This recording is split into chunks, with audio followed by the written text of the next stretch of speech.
Okay. Actually, you're on PR, which means pocket rocket. Can you explain why they call you pocket rocket? Go. I'll give it a go.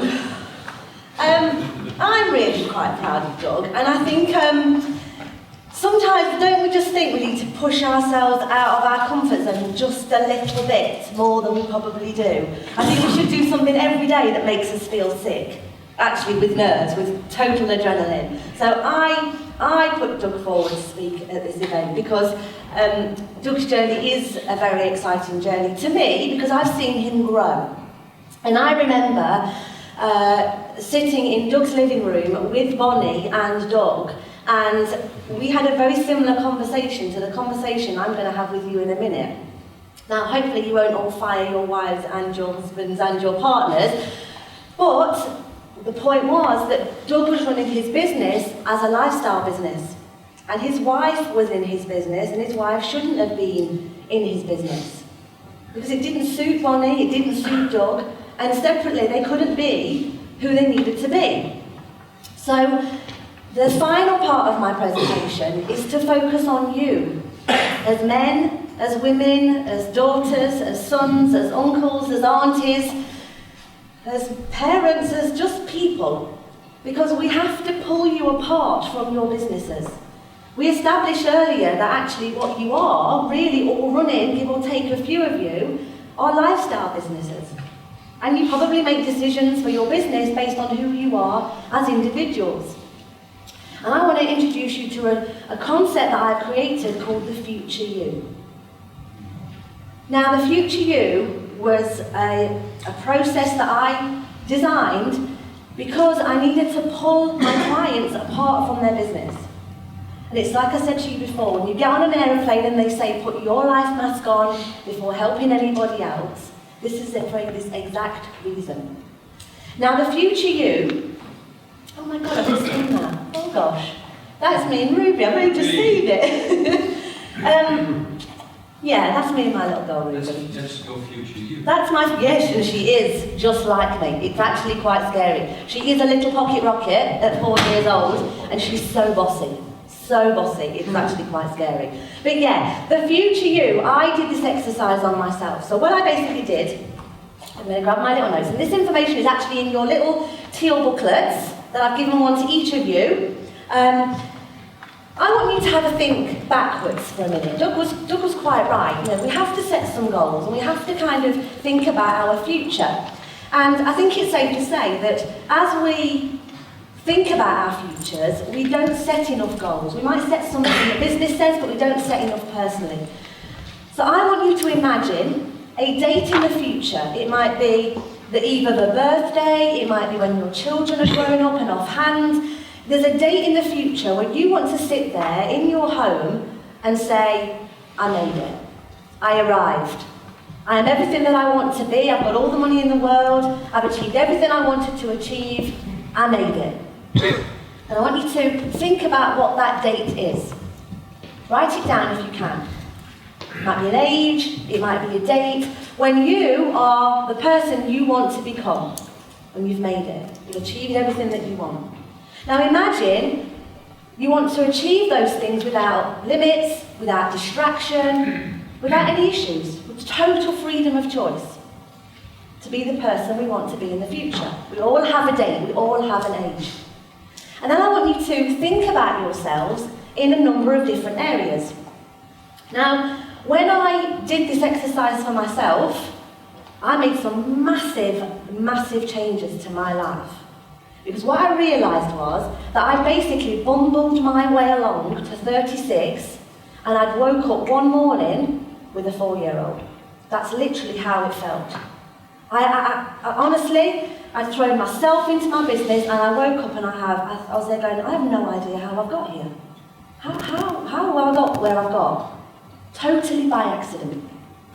Hard work, but by accident, with very little thought. So I did this exercise, and there's a handout for you at the end, and I'm going to send it to you electronically because you're going to need to do this exercise more than once.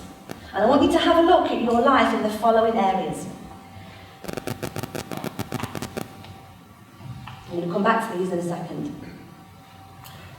Have to think about yourself physically. On the eve of that date in the future, how do you want to look? How do you want to feel? How good do you want to look? What size neck colour? What size waist colour? I'd like to lengthen the length of my legs, but there's not a lot I can do about those. But that was on my list. How do you want to be on the eve of that date? And I realise, and I'll keep linking back to kind of my decisions, I'm very lucky, I'm slim. I was born like it, I take after my father, and when I had Ruby, I lost all my baby weight, almost instantly. And I caught a glimpse of myself in the mirror, and I thought, actually, Michelle, you look quite good. But I did no exercise. I didn't try, I didn't tone up, I didn't run, I didn't do anything. Totally by accident, I looked as good as I looked. And I thought, but what if I just spend a bit more effort to make myself look even better? By design. A bit more intentional, a bit more on purpose. So think about yourself on the eve of that day. How do you want to feel? How do you want to look? Without any restriction, any limitation, how awesome do you want to feel? Have a think about how you want to be emotionally, mentally. How chaotic is your life? My mum really struggled with my life. My mum was a stay-at-home mum. She brought me and my brother up. She did a great job. I'm all over the place. Like, not just mentally, but my life's chaotic. I'm a working mum, I run a business, and I'm trying to keep a family. How do you want your reputation to be in the future? Again, think about it without any restriction, any limitation. Just how do you want your future you to look? How do you want your professional reputation? This is the killer blow. This is it. This was my massive game changer. Who do you want to have relationships with in the future you? And actually, I did this exercise, and I had 7 people on my list. 7. Excluding family, so my friends. 7 people on my list. And unfortunately, one of them was not my 14-year relationship boyfriend. So I got rid of him. I did. And it was the hardest decision I made, but the best decision for me. Because what I realised was that me and mine should never have got together as boyfriend and girlfriend 14 years ago. We just happened to get together, unintentionally, by accident. And I thought to myself, if I got this situation, I bet there's others in my life that add no value to me at all. And if anything, they basically soak up all of my energy. This is about having your future you, you're in control by design, not by accident. Make every moment wow, every moment count. And this was the killer blow for me. That decision, this exercise, changed the shape of my life to come. Totally. Totally. And a lot of progress starts with a lot of self-awareness. And I think, if anything, to have an amazing future, you have to be brutally honest with yourself. And this is not a doom and gloom conversation. This is an amazing conversation. A very honest conversation to have with yourselves. 14 years. Ruby's dad. I know what I've done. I know I've potentially broken up a family. I have broken up a family. But I wanted a life by design, not by accident. We can take control of what we are and what our futures look like. I looked at my free time. What was I doing? Who was I spending it with? What hobbies had I given up? I mentioned it earlier. What are you doing in your free time on the eve of that date or the eve of that age? I had this conversation with an advisor probably 6 months ago, and he'd given up his most favourite hobby years ago, and it was playing drums. And I said, well, why did you give up playing the drums? And he said, well, I had no time. There was no time to play drums. I've got a family and this and that, and didn't allow money, this, that, and the other. And he said, I've lost it. I've lost the skill. I don't know what I'm doing. I've lost my confidence. I said, if you could do anything in your free time now, what would you do? He said, I'd learn the drums. And I said, what's your dream if you do learn the drums? He said, I want to play in a band. I want to play in a band. Now, the second second I left his office, I am not joking, I got on the train, I got a text from him, and he said, I've just booked my first drumming lesson. Now, as an advisor to clients, you have to lead by example. How can you sit there, as Doug said, how can anybody sit there and say you should do this and you could do this if you're not doing it yourselves? As planners, we're trying to give clients their lives back, as Doug explained in them case studies. But you have to have your own life back to do that for your clients. So think about your future you. What is that future you doing in your free time? What are you going to do to make sure in the future you're doing what you want? You have enough holidays? Are you spending time having fun? Or is it this time when you're just so exhausted that actually you're no fun? What are you doing for your free time? Your environment. Think about where you live. Where do you work? We talked about it earlier. If you don't like where you live, move. You're not very good. Think about future you. Think about where you live in the future. Where do you want to live? We never ever think about these things. And do you know what I came up with? I don't want to live in the UK forever. I don't. I feel like a butterfly in a matchbox living in the UK, I'll be honest. I want to live in other countries, explore the world. I want Ruby to come with me. Not quite sure how happy her dad is about that, but we're working on it. So I realised that actually I might have been born in the UK, but that's not where I feel I'm meant to be. Will you have me in the Netherlands? So the point is, think about the future you. Think about what does your life look like? Where do you live? What's your environment like in the future? Without limitation, without restriction. Is it where you are now? Probably not. But you have to ask yourself these questions. Financially, Doug had a target, a goal on that little list that he made in that tiny little notebook. What's your own personal financial target? Not the business target, your personal financial target in the future, for future you. How much money do you have in the bank? What are you spending it on? We need to think about ourselves in the future, independently of our business. Focus on ourselves before we can start helping anybody else. We don't do this enough. We don't take care of ourselves enough in all these areas. Skills, competences, capabilities. The guy who wanted to learn the drums again, he wanted to learn a new skill. Think about what skills you have, and I bet most of them, when you spend your time educating yourselves, are around your job. What about learning to kite surf like Martin? What about learning the drums like my client? Think about other skills that you might want to take on. I wanted to learn dancing, ballroom dancing. My grandma for years has been telling me that I'm a natural dancer. I have no idea why, but I thought I would give ballroom dancing a go. What skills and capabilities do you want in the future you? Not just those that revolve around your work. What else do you want to learn? And finally, giving back. Charity. Do you give back enough? Do you share enough? We watched that video of that 12-year-old girl in Brazil. She's exactly right. We have powers and time that people would kill for. Charities like money, but they also like time. Are we giving back to those that need it in our communities, in our local environments? Are we giving back enough as much as we should?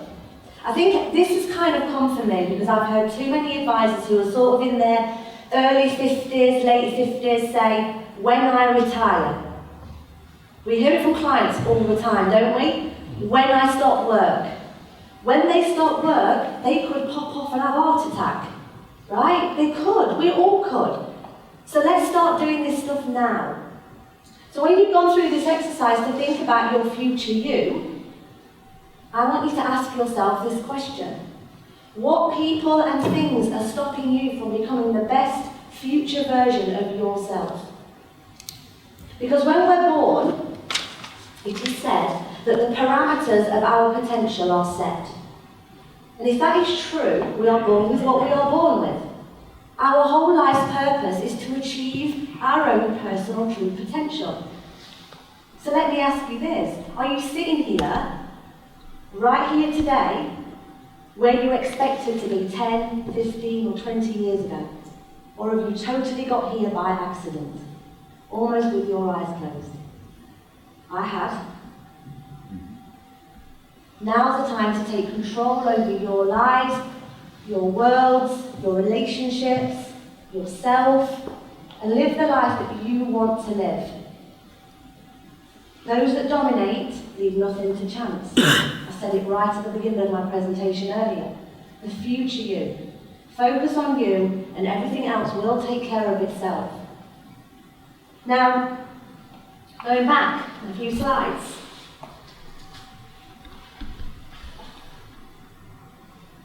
This is not easy. Ending a 14-year relationship was not easy. It was probably the most scariest thing I've ever done.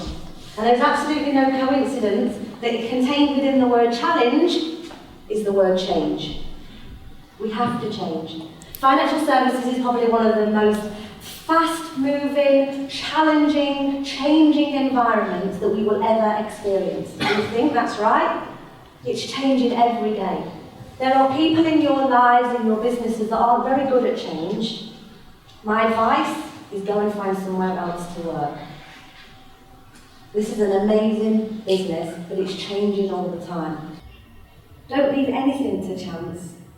I want to be coming back here in 5 years' time and sitting here and you're all saying, I did it. I did everything I set out to be. Totally intentional. And you know what? Life produces too much life. It just does. We have to be selective of who we spend our time with and what we spend our time doing. We need to recreate. We need to start living the lives we want, having the businesses we want to have. We need to recreate the future versions of ourselves and of our businesses. And we need to reignite that passion that I spoke about earlier. Whilst I've been through probably the most difficult year of my life ever, be brave enough to do it. So, after you have your midlife crisis, like I did, the future is bright. So set yourself some goals. Look at a little bit of paper. Wherever you write them, I don't really care. Just set yourself some goals. What does success look like? Success is not money and not power. Success is happiness. Success is your health. Success is having fun. And success means different things to different people. What does your success look like? What does your goals look like? Write them down. Pin them on your fridge. Put them on the wall in your office. Live them every single day. Have some goals. Think about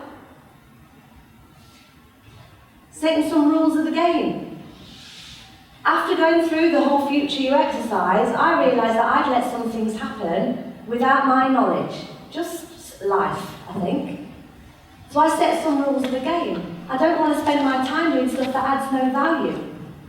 I'm changing the world one financial advisor at a time. So basically, any decision, anything I do in business has to ultimately deliver that. If it doesn't, we don't do it. What are the rules of your game? Think about it. If you were designing your life from scratch, what would the rules of the game be?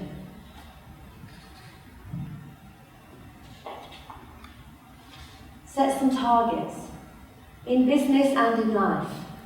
One of my targets when I realised that actually I wasn't really looking after myself was, I bought myself a £600 smoothie machine, don't ask, that's like a small rocket that sits on my countertop in my kitchen, and I have green smoothies every day.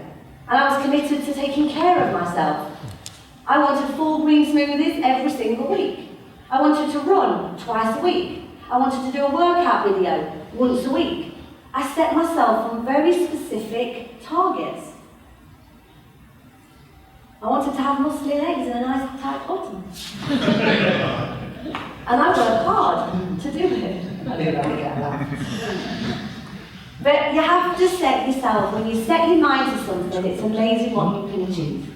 Set yourself some targets. Think about your relationships. Internally in your business, externally outside of your business, and in your personal lives. Don't leave anything to chance. There's a quote that Mikhail put up earlier: have some dreams, work hard on creating them dreams, or somebody else will do it for you, or you'll end up spending all your time doing it for somebody else.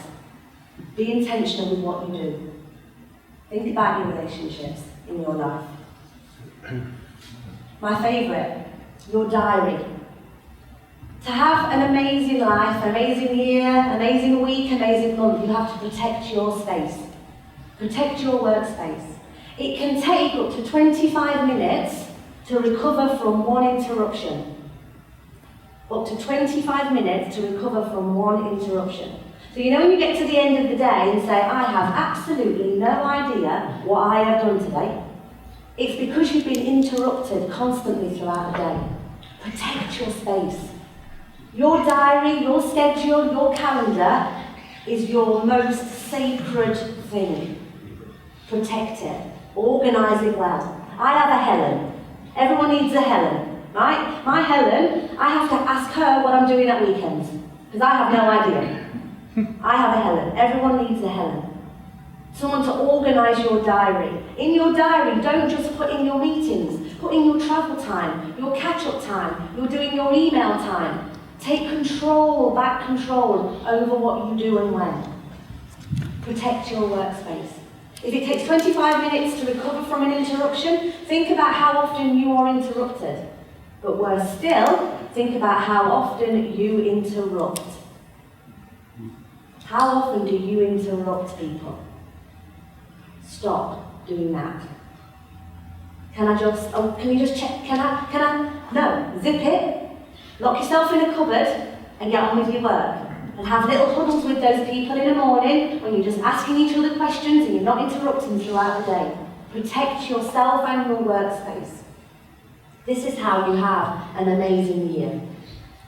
Open plan offices are great, but they're absolutely a pain in the backside. Because everyone hears everything, the phones are ringing. Protect your diary, protect your workspace. 25 minutes. Is that my alarm?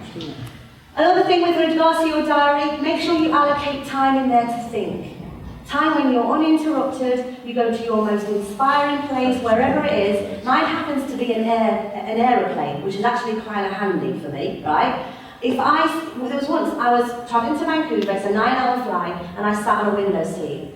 I must have done 18 hours work in 9 hours. I was on fire. And looking out the window, it was a day flight, I could see all the clouds, I could see the world zipping by, moving forward, the total momentum, I was on it.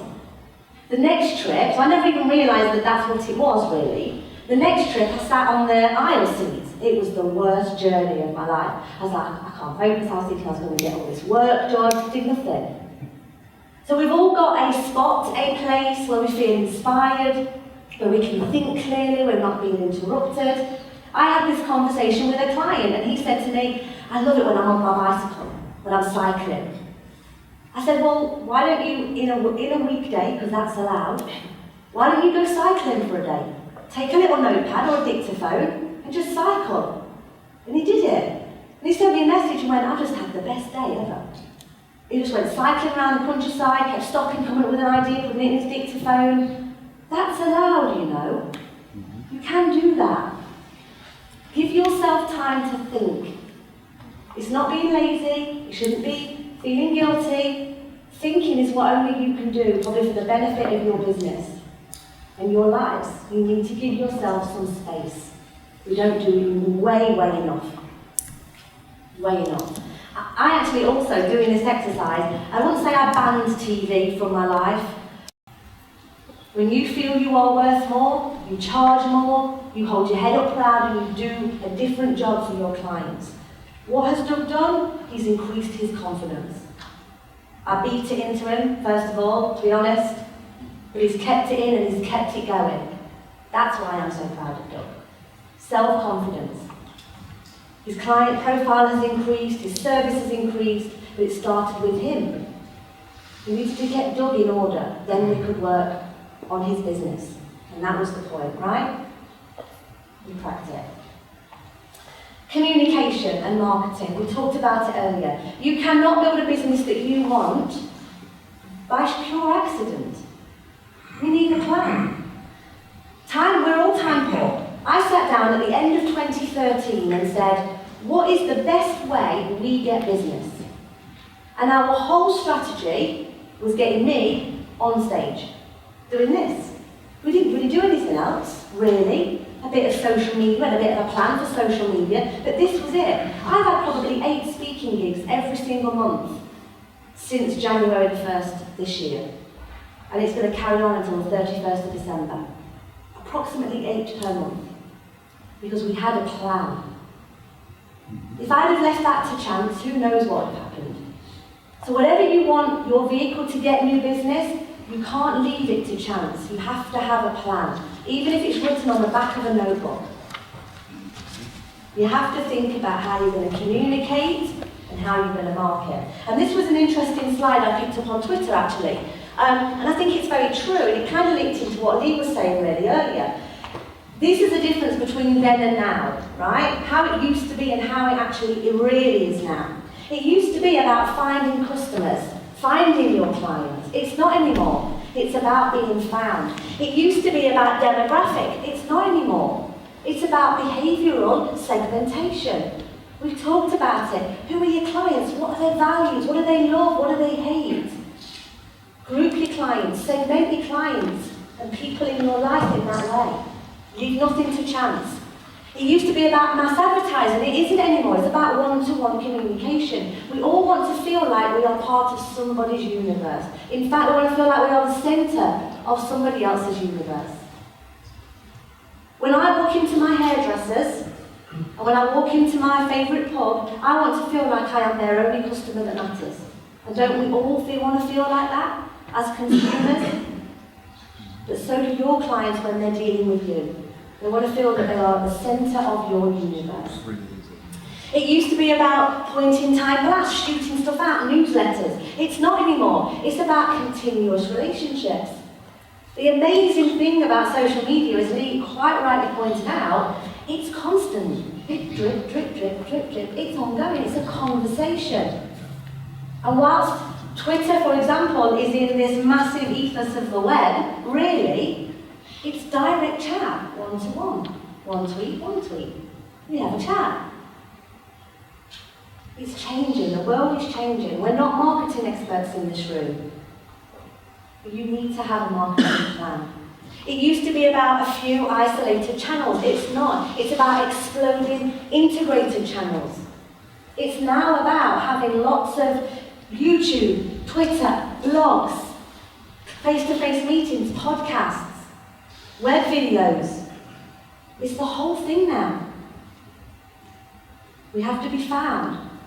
We have to become the expert in our own area. It's amazing what happens when you're found. How easy things become. I got here, I don't even remember what day, Tuesday night. Wednesday morning I woke up with a message pinging on my phone from my Helen to say, guess what, Pocket Rocket? You're going to Mumbai. I'm now going to India in January because I've been found to speak at a conference in India. Amazing. It's amazing how easy things become when you are found, not when you have to go and find. Oops. And lastly, it used to be about intuitive decision making. Now it's about data-driven automation. We've got to be out there. Information has to be readily accessible. 2 clicks and they can't find what they want, they've left your website, they're bored. We have an attention span. It used to be 20 minutes, it's now 6 seconds. If you don't capture somebody in 6 seconds, you've lost them. 6 seconds. How hard has it become? 6 seconds. Clients today say we never hear from you too much. We talked about it earlier. Client communication. Think about how often you reach out to your clients. Lee has the accreditation Investors in Customers. And when I ran one of these team meetings about a year ago, was it? First one, maybe less? The Investors in Customers guy came over and did a presentation of their award, and they gave me 5 stars for for investing and communicating with their customers. Think about how you interact, build relationships and communicate with your clients. Team and support. If you ever feel like that, ever, and you have support in your business, you've not got the right support. Or you've not got enough support. If you ever feel like that, something's wrong. So think about it. Think about who supports you. You have to spend money to buy time. When you bring new people into your business, all you're actually doing is buying time. Those that don't have any support, that said, that I do it on my own, I bet you constantly say, I don't have enough time. Then buy time. Buy time in other people. They give you time. I have a cleaner. I'm heartbroken I have to have a cleaner at home, because I actually quite like cleaning. But Julie, bless her, she does 2 hours a week. But what does she give me? 2 hours with Ruby. That's what she gives me. £20 for 2 hours with my daughter is an absolute bargain, is it not? I pay £100 some days for 2 hours with Ruby. We either buy things or we buy people, we buy time. Think about what you are not doing because you're doing stuff that you shouldn't. Buy time. We all have ideas. This was a concept I introduced a few years ago called an ideas tracker. And all it basically is when you come away from conferences, as I used to come up with the most amazing ideas. And I would leave them in notebooks and pads and on bits of paper and on my iPhone and all over the place. What I started doing was, I started having a log of them. Just in Excel, dead simple. Capture your ideas that you have. Don't lose them, but choose when you execute them very carefully. Don't go back to your businesses and say, oh, I know what we're going to do now we're going to do this, or now we're going to do that. You can't do that, because you can't do everything all at once. So if you have an ideas tracker, what you're able to do is you're able to strategically pick what ideas you implement at what point in your business journey. You can't do everything. My other recommendation in your businesses, ban the words I and my. There are no such words. Ban the words I and my. It's only we, our, and us. Ban the words I and my. My team, my advisors, my clients, my this, my business. There's no such thing. It's hard to actually stop saying my and I even still say it. Stop saying those words. So when you have an idea, go to your team and say, I've had an idea that came from this conference. How can we implement this idea? When can we execute this idea? When is the best time for us to work on this? Ban the words I and mine. It's almost life-changing when you do that. Bring everybody involved. You don't have all the answers. So, what next? Your what next is going to be different to the person sitting next to you. But you've got to want this so much that you've got to that point and you think things aren't working as they should. There was a lady, where are you? Where's the lovely blonde lady? There you go. This lovely lady, what's your name? Was at my workshop when I came over in the summer. And she said to me, can I say what you said to me? She said to me, in my interpretation, you made me unhappy, Michelle. And I said, why? She said, because I realised all the things I was doing wrong. But what did she do? She got an assistant and she implemented a CRM system. She took action. She could have left my workshop and done nothing. Nothing at all. But she didn't. She did two very small, but very big things. And now she's reaping the rewards and she'll grow from that position. So to recap, focus on you first. If you want next year and the year after to be your best years ever, it won't happen by accident. It has to happen totally on purpose. Think about yourselves. Take you apart from your business. Focus on you, get yourself sorted, and then you can focus on your business. My team, after kind of my mini midlife crisis, said to me, it's good to have you back, Michelle. It's good to have you back. I'd lost myself. Babies do that to girls. Right? But I'm back. And everyone benefits because I'm back in the room. I'm back in the game. So think about yourself, then think about your business, think about the life you want, the future you want, and do me a favour. And with both hands, with all your mind, with all your passion, with all of your energy, go and get it. You deserve it. You deserve every single bit of success that will come from everything that you do. Go and get it by design. Thank you very much.